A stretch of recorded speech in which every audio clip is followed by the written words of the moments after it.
Hey guys, I'm Janet on occasion, and today we're playing the Total War Warhammer II Battle Replay, and this one is sent in by Zardar Total Warrior, who's playing under the pseudonym Woot? Is that pseudonym? Yeah, why not? Alias? You know, whatever. And he's playing as the Empire, and he's against the Lizardmen, which I think is a really fun matchup these days. It used to just suck. It's just so bad, just Empire guns and things, just nothing had enough punch, and yeah, Lizardmen just bring in a load of dinosaurs and everything would die. It's quite rubbish. Now, there's actually a lot of counterplay, because you don't really want to bring dinosaurs necessarily, because the guns actually work now, and so you end up with more balanced armies on both sides. It's really interesting. I like it. So here you can see he's got Knights of the Blazing Sun and Reichsguard. On the other side he's got a couple of Outriders. So Outriders, great armor piercing, a lot of help, especially because Lizardmen don't really have a lot of very long-range stuff. So the short range, well, short-ish range of the Outriders doesn't really matter so much. So they're pretty cool. Also, he's got some Empire Knights, so good variety of cavalry. And he has a Light Wizard. So the Light Wizard can be a lot of help to stop things from getting the charge off, and also pinning things in place to be gunned down by Outriders. Also, Boris can catch up to them, if that's the case too. So Boris, he regenerates, and he doesn't have the best armor piercing, but he's not bad. He's pretty good. Just the fact that he regenerates means you don't really need a Life Wizard, and he's quite a small target on that horse. It's quite difficult to be, to catch him out all that easily, so it's good. I like it. Also, great swords. They'll beat up Saurus warriors pretty damn well, to be honest. But spells on either side will swing that, so they're not a panacea. Also, you can see Sigmar Sons and Flagellants, Tattersalls actually. So a few unbreakable units help anchor the line, and a load of cheap and cheerful spearmen with shields. So best melee defense for their cost. So great if you want a line to hold, especially if you have all this hammer and anvil thing going on. So very, very cool. So the Light Wizard and Biriona's Time Warp and Net of Ammontok, which is interesting because it's usually you go for the melee defense with fast protection. So I like that he's going more offensive this time. Usually Light Wizard, I mean, I always do it. It's always fast protection and Net of Ammontok whenever I bring a Light Wizard. So very cool to see that he's mixing it up a bit, going for speed and killing power over, over defensive capabilities. So over here you can see his opponent has some Cold One Spear Riders, a couple of Chameleon Skinks over there. On the other side, same kind of thing going on, Cold One Spear Riders and another unit of Chameleon Skinks. He has plenty of skink cohorts with javelins. I say plenty, 3 units? Yep, 3 units. And some Saurus warriors with shields as his sort of main frontline killing power. Because, well, I mean, they're going to beat up spearmen fine. Great swords are giving them some problems, but if you can gang up on them with enough, you're going to do alright. I think just a nice solid line of Saurus warriors with shields and get a lot of work done. You don't really need the Temple Guard in this matchup. You can just go a bit wider. Also, a Skink Priest of Beasts. So, Beasts, very handy with the Curse of Andra here, lowering combat stats, and a few other bits and bobs to help augment and damage as he sees fit. Also, a Saurus Old Blood. Saurus Old Blood on a Cold One. Pretty standard. I kind of love it, though. They're very good. They've got some cool abilities. You know, stand your ground, obviously. The Horde of Kygor is very nice. It's like a mini War that you get to proc, which is pretty cool. I like it. Also, the Amulet of Itzel, I mean, 66% damage resistance is gigantic, and plenty of armor piercing on that guy. So, speeding things up. So the cavalry moving in this way. Obviously, the armor piercing and anti-large of the Spear 1 Cold Rise is brilliant, but if they're denied that charge bonus, they don't get good hits. So that's pretty great. It's a pretty great start. You know, net these guys down and the other cavalry can come in and just destroy them. So here you can see the spears are taking some fire from the javelins, but they can then move in and try and help kill these Cold One riders. So the spear riders now, they have better stats in general compared to the last patch because, well, I mean, everything with Rampage now, which is basically everything, you can control that with Cold-Blooded, but you don't need to rely on their charge bonus quite so much for a unit like this. They just have better combat stats in general, which is why once these guys have run out of the charge, they're actually getting some work done. So, yeah, half a unit of Reichsguard, despite not getting the charge off. Obviously, Chameleon Skinks are helping, but still. Over on this side, you can see these Outriders got chased down by the other Cold One Riders, and these ones are just taking a ton of Chameleon Fire damage. You don't want that.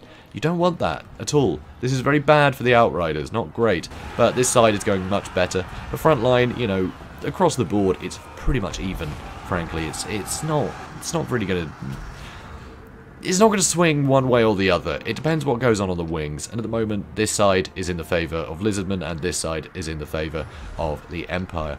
So we can see here, Boris has come in to duel the Saurus Old Blood, and the Skinks are helping mop up these Spearmen, but the Sigmar Suns being unbreakable, and Baroda's Time Warp helping out as well, they're going to get some great work done. I mean, 64 melee attack on a unit of Swordsmen is kind of ridiculous, but this spell was a bit of a whiff. It's just on the Light Wizard and the Sigmar Suns. It didn't hit any of these units, and it didn't hit Boris, and it didn't hit the Spearmen, which is such a pity. He's trying to stretch too much, you know, trying to get both engagements, and he kind of missed out in both, which is a real pity. But it seems that Boris is having a fine time anyway. That Saurus Old Blood is getting canned. So over here, so yeah, Chameleon Skinks, they got caught out by the Knights of the Blazing Sun. They're very quick. Empire Knights, they're not as quick, so they're not really able to catch up to Chameleon Skinks with the poison, and they don't get a great charge, so they hit a couple and then slow down, and the Chameleon Skinks slip out again. It's very difficult for the Empire Knights to catch him. It takes a long time. Here, Outriders still getting chased by Chameleon Skinks. A few of the Spearmen are starting to buckle, as you'd expect, but the Great Swords are holding very firm. Over here you can see the Rights Guard have charged in to try and help mop up the Skink cohorts, and they've managed to pin down the Saurus Old Blood. And frankly, the Saurus Old Blood, being injured like that, he can't stay in here and help. So the Knights charging into all this infantry, it's really good. You can get rid of these Skinks very quickly. They are very weak to a cavalry charge. They just don't have the defensive stats to hold out against a cav charge. They take so much damage. Very tight formations and low mass. So many of the units get sent flying, they suffer a horrible amount of damage. So here you can see the Light Wizard is being chased by the Saurus Old Blood now. You know, he'll attack what he can, but Boris is on hand to stop him. So once again, things are pretty even across the front line. Knights of the Blazing Sun poised to get another rear charge, and here we go, rear charging into Saurus Warriors. Definitely going to help cut through these guys a bit. Huge amount of damage, that's about 25% for each of those two units. So the Great Swords are going to have a much easier time finishing these guys off now. So here you can see the Saurus Old Blood. He's been netted, so he can't escape, and he's surrounded in cavalry. Boris is hitting him very hard, but the Amulet of Itzel is keeping him in the fight for now. And Wizard's Wild Form as well, adding to his weapon strength and giving some extra armor. And since Boris doesn't have the best armor piercing, it's pretty good. This is some nice moves to try and keep the Saurus Old Blood in the fight. Over here you can see now that all the Skinks are starting to move around, things are looking a little bit worse for the front line for the Empire. Things aren't perfect here. But Sigmar Stuns, still totally fine, managing to pin down all these Skink cohorts that just don't really have stats comparable. And the Knights of the Blazing Sun can keep moving. But these Cold One Spear Riders that were just sat in the trees for far too long, they are finally joining the fight. So they're being blocked by the Sigmar Suns, but they're going to keep going. They're going to force their way through. And they're coming to the aid of the heroes that are all doomed. Yeah, this hasn't worked out so well. Yeah, it's not worked so well for the Lizardmen.